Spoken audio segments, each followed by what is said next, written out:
Magandang umaga, mga minamahal kong mag-aaral. Manatiling nakatayo at tayo'y manalangin. Pangunahan mo nga ng panalangin, Jessa.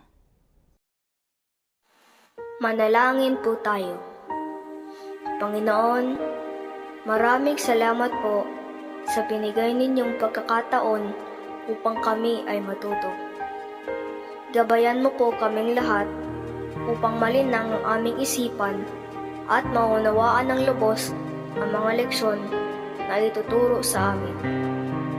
Pagpalain niyo po ang aming mga guro sa matiyagang pagtuturo at pag-aatid sa amin ng mga leksyon sa araw-araw.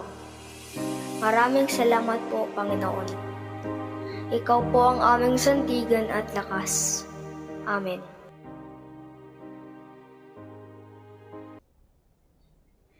Amen. Bago kayo mupo, ay ayusin muna ang inyong mga upuan at itapon ang inyong mga kalat sa basurahan. Ako, si Ginang Sherry Ann B. Tabios, at maaari ninyo akong tawaging Teacher Ann.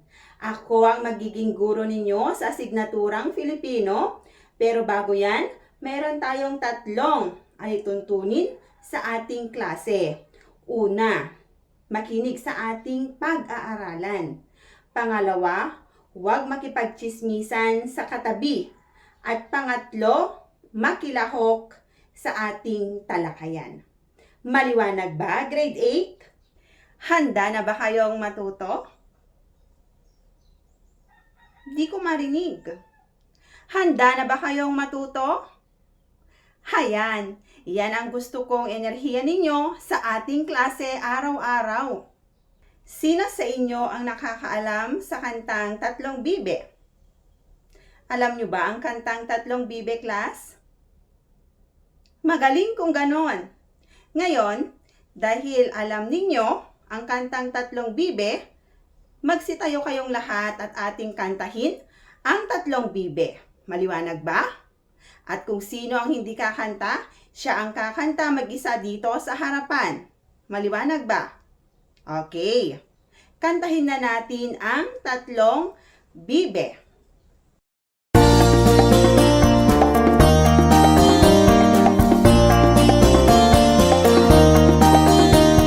May tatlong bibe akong nakita, mataba, mapayat mga bibe, ngunit ang may pakpak sa likod ay isa.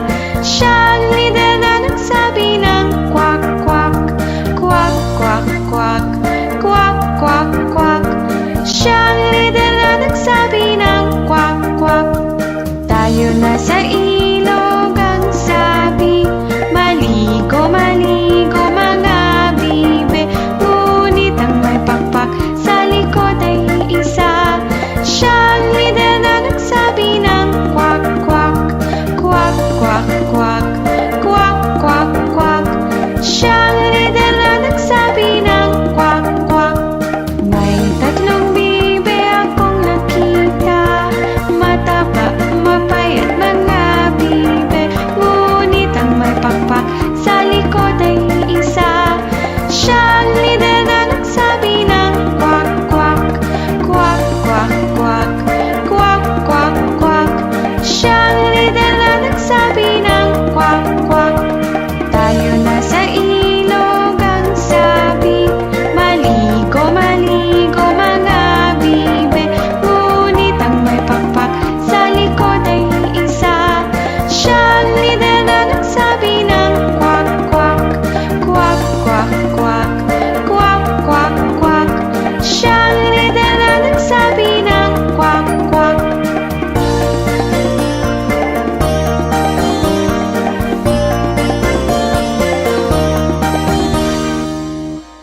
Napakagaling naman ninyong umawit at sumayaw.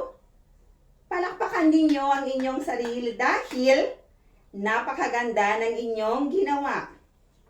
Ngayon, maaari na kayong umupo. Okay, ngayon class, ano-ano kaya ang mga salitang ginamit sa paglalarawan ng Tatlong Bibe? Okay. Subukan mo nga, friend. Sa tingin mo, anak, Ano ang paglalarawan na ginamit sa tatlong bibe? Okay, tama. Mataba. Ano pa? Subukan mo nga rin, Aisa. Okay, mapayat. Napakagaling. Dahil yan, yung mga sinabi ninyo ay tunay na paglalarawan sa kantang kinanta natin kanina na pinamagatang Tatlong Bibe. Okay, kahapon class ay natalakay na natin ang tungkol sa paglalarawan. Kapag sinabi natin na paglalarawan, ano kaya ito? Okay, Efren. Ito ay pang-uri. Okay, ano naman ang kahulugan ng pang-uri? Ashley. Ito ay naglalarawan o nagbibigay turing sa pangalan o panghalip. Magaling. Palakpakan natin si Ashley. Okay, ngayon naman ay magtatawag ako ng tatlo ninyong kaklase dito sa harapan. Okay, gusto ko sina Emma, Efren at Anisa. Okay, pumunta na kayo dito sa harapan mga anak. Okay, ngayon, ilarawan naman ninyo ang inyong mga kaklase na nandito sa harapan. Suriin ninyo ang kanilang katangian. Okay? Okay, ano pa? Ubod ng kaputian si Anisa. Okay. Mas mahaba ang buhok ni Emma kaysa kay Anisa. Okay, magaling. Batay sa mga pag-uuri ninyo, sa mga kaklase ninyo, class, ano ang nahihinuhan ninyong paksa natin sa umagang ito? Okay, tumpak. Dahil ang pag-aaralan natin ngayon ay tungkol sa kaantasan ng pang-uri. Ngayon, bago tayo dumako sa karagatan ng karunungan, ay alamin muna natin ang ating layunin sa ating talakayan sa araw na ito. Okay, basahin nga natin ang ating mga layunin. Okay, narito ang ating layunin sa araw na ito. Una, na ipapaliwanag ang pang-uri at ang tatlong kaantasan nito. Pangalawa, natutukoy ang mga kaantasan ng pang-uri sa pangungusap gamit ang your phrase sounds familiar na aktibidad. Okay, pangatlo, nagagamit ang kaantasan ng pang-uri sa pangungusap at nabibigyang halaga sa totoong buhay. Okay, yan yung ating layunin sa araw na ito. Ngayon, magkakaroon kayo ng pangkatang gawain. Papangkatin ko ang klase sa 4 na grupo. Maglalaro kayo na tsak na inyong magugustuhan. Okay, ang tawag sa aktibidad na ito ay Your Face Sounds Familiar. Alam nyo ba yung larong ito, class? Okay, yung mga hindi pa nakakaalam, ito yung mechanics ng larong ito. Sa bawat slides, meron itong 8 tiles. Ngayon, magbubukas ako ng 3 na batayan ninyo para mahulaan kung ano yung larawan na nakalakip doon sa mga tiles. Ngayon, kapag nasuri na ninyo yung larawan, ay ipaliwanag ninyo ang larawan na ito at ilarawan ninyo at gamitin sa pangungusap. Maliwanag ba? Okay, ngayon, bibigyan ko kayo ng mga makukulay na papel at dito ninyo isusulat ang inyong mga sagot. Okay? Kung sino yung unang makapagdidikit sa pisara, ay siya yung bibigyan ko ng gantimpala at bibigyan ko ng puntos. Maliwanag ba? Bibigyan ko lamang kayo ng 5 minuto upang gawin ito. Okay? Maliwanag? Ang oras ay magsisimula na.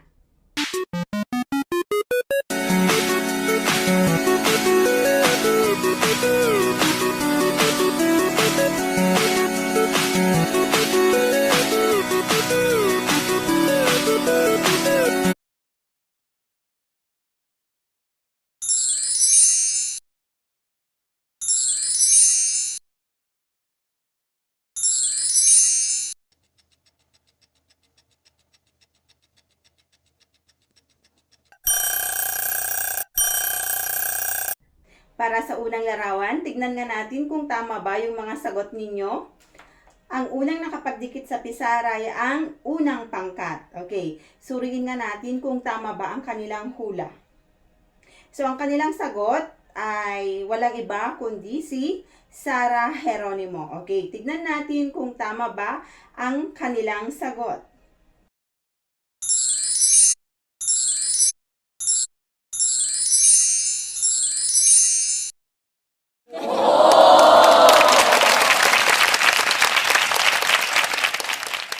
Tama. Ang unang larawan ay walang iba kundi si Sarah Geronimo at ito nga ay nakuha ng unang pangkat. Okay. Ang kanilang paglalarawan ay ubod ng taas ng boses ni Sarah Geronimo pag siya ay kumanta. Okay, so inilalarawan ng unang pangkat na mataas ang boses ni Sarah Geronimo pag siya ay kumanta. Okay, dumako naman tayo sa ikalawang larawan. Okay, bibigyan ko kayo ulit ng 5 minuto upang hulaan ito.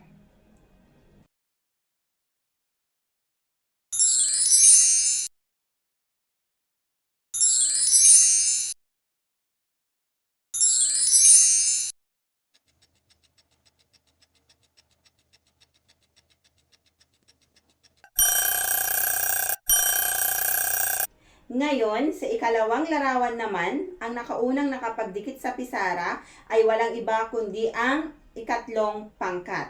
Okay. Ang kanilang hula ay walang iba kundi si Marian Rivera. Okay, tignan nga natin kung tama ba ang kanilang hula.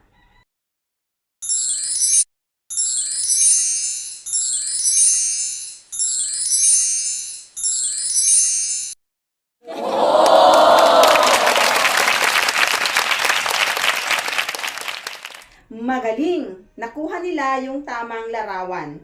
Okay, so ang kanilang paglalarawan kay Marian Rivera ay si Marian Rivera ay isa sa pinakamahusay na artista sa larangan ng pag-arte. Okay, so inilalarawan nila na si Marian Rivera ay isa sa pinakamahusay na artista.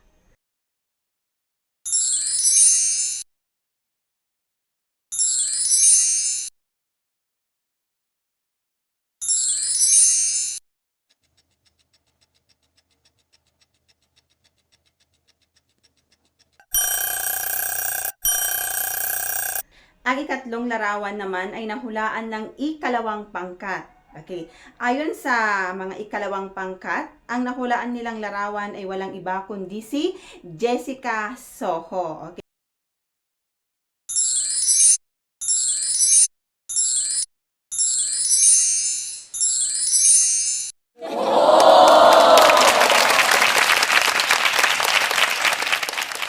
Okay, so tama. Si Jessica Soho nga ang kanilang nahulaan.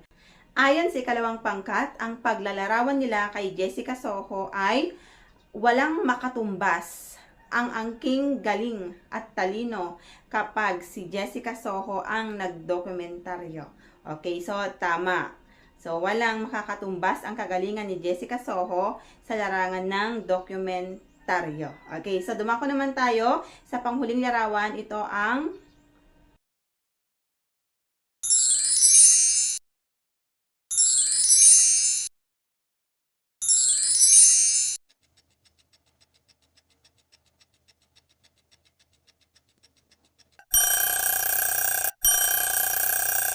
ang panghuling larawan ay nahulaan ng ika-4 na pangkat.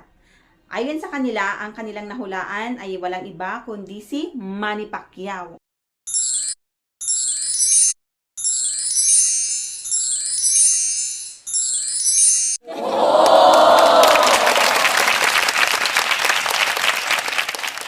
Okay.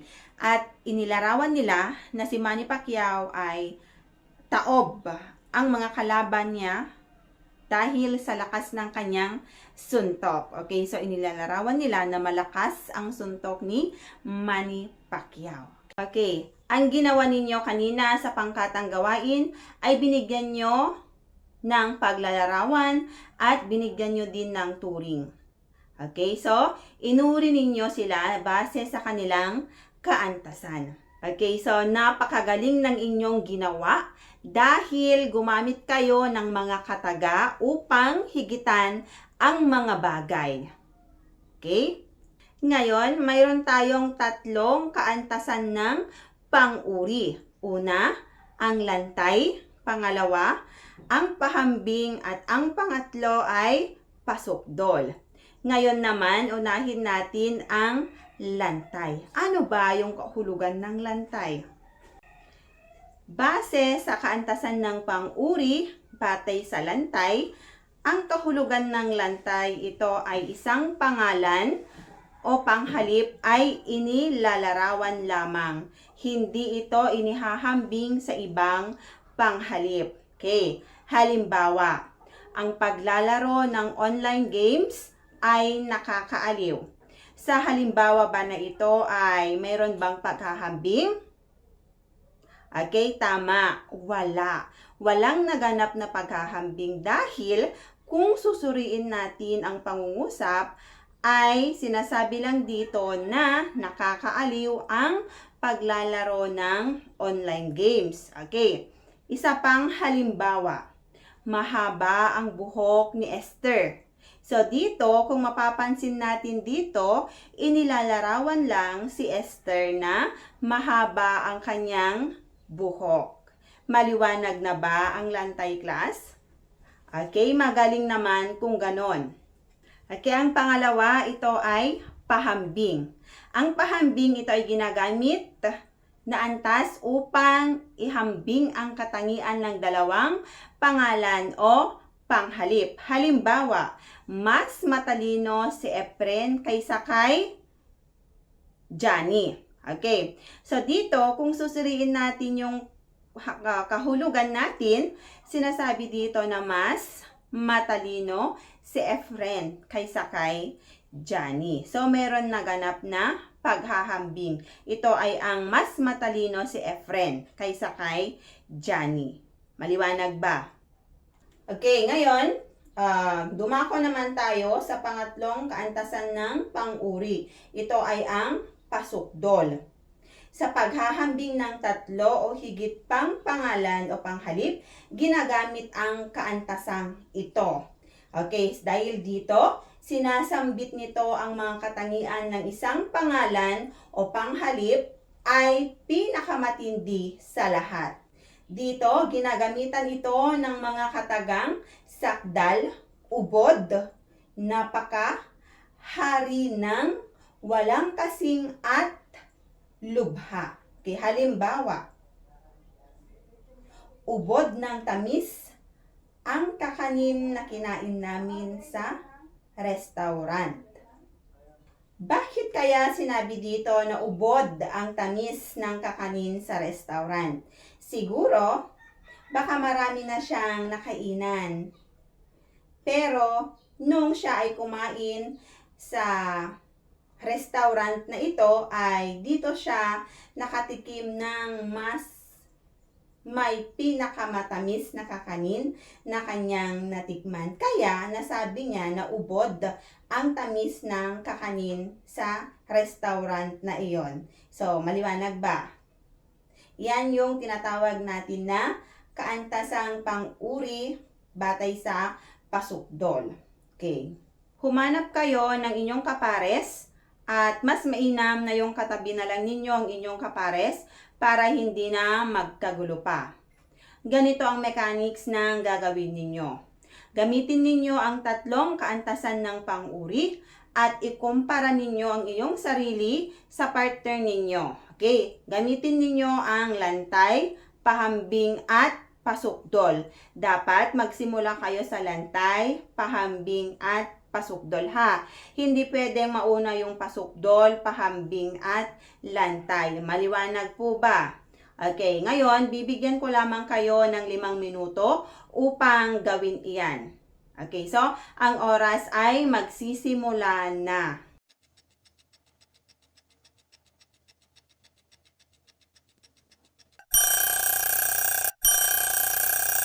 Okay, napakagaling ng inyong ipinamalas class dahil sa mga ginawa ninyo ay batid kong talagang naintindihan na ninyo ang ating tinalakay sa araw na ito.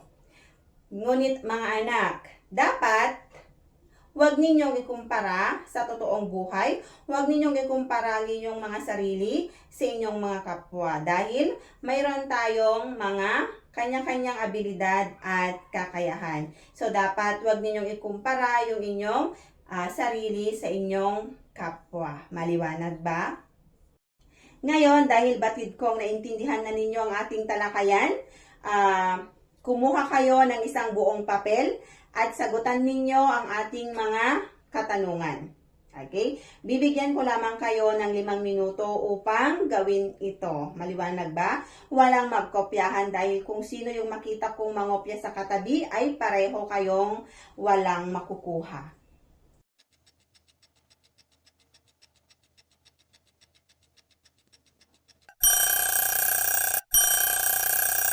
Ngayon, tapos na yung 5 minuto. Ipasa na yung mga papel ninyo sa harapan at atin nang i-check kung talagang matataas nga ba yung mga nakuha nyong puntos. Okay?